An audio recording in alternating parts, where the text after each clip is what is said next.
So, as you can see, I'm trying to get the screw top off, and this is welded to the top of the bottle. Excuse me a moment.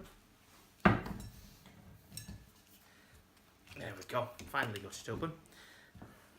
I'm doing this today. Clovella, 2015, a blend of Mataro and Grenache. Mataro is also Mourvedre, and it has just poured it all over my hand. Hold on.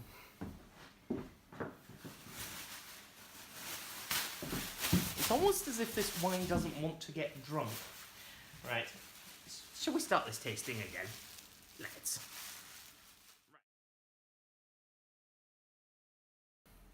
Hi, welcome to today's 2-minute tasting. I am doing this one today, Magpie Estates Clovella 2015, a blend of Mataro and Grenache. Mataro is also Mourvedre, 13.5% alcohol. I don't. Maybe I'm getting old, but I don't really like the label. That's 2 wines on a trot that I don't like the label of, but the problem is that the wines are good, and I just think that's not the sort of wine you can take to someone's house for dinner.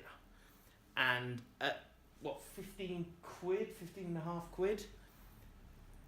This is the sort of price point of wine that people are going to take to dinner, and it's going to immediately put people off. So that's something that producers need to figure out. It might be all great. Let's stick a label of 2 people kissing on the bottle, but it limits your scope for selling.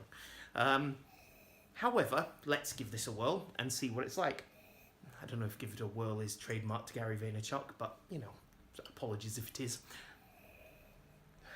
Right, so the nose, the Mourvedre comes through. That's the first thing you should know about this. The Mourvedre is very much there, that sort of darker, richer, concentrated berry aroma, hints of licorice, hints of sort of aniseed coming out.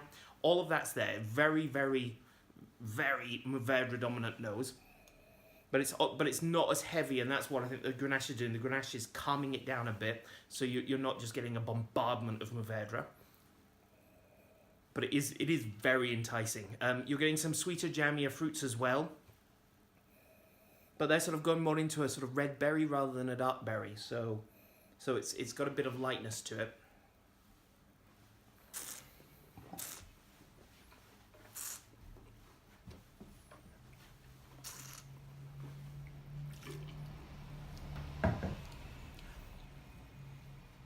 So the palate, again, it's almost like Diet Mourvedre. That's really what you're drinking, because all the flavour profiles there are of Mourvedre. You're getting the dark berries, the licorice, and so on and so forth. But it's lighter, it's fresher, it's more approachable, it's easier drinking. I think it's this is a tasty bottle of wine.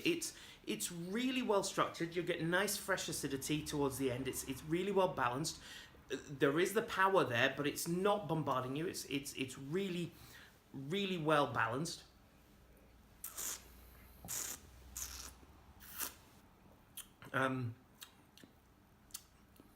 There's almost alongside all of those sort of anise and blackberries and so on, there is this sort of fresher. It kind of reminds me of rosehip jelly. That's what it's reminding me. It's a fresher flavour coming through, slightly floral flavour coming through. I think this is a good 90-point wine. I like this a lot. I hate the label, so that's 2 in a row that I've hated the label. But I really like the wine. I think this is very, very tasty, and it's something you should give a go. Put it with barbecue food. Put it with something like a nice roast beef or something, and you'll be having a great time. So do give it a go. 15.5 a bottle, and very, very tasty.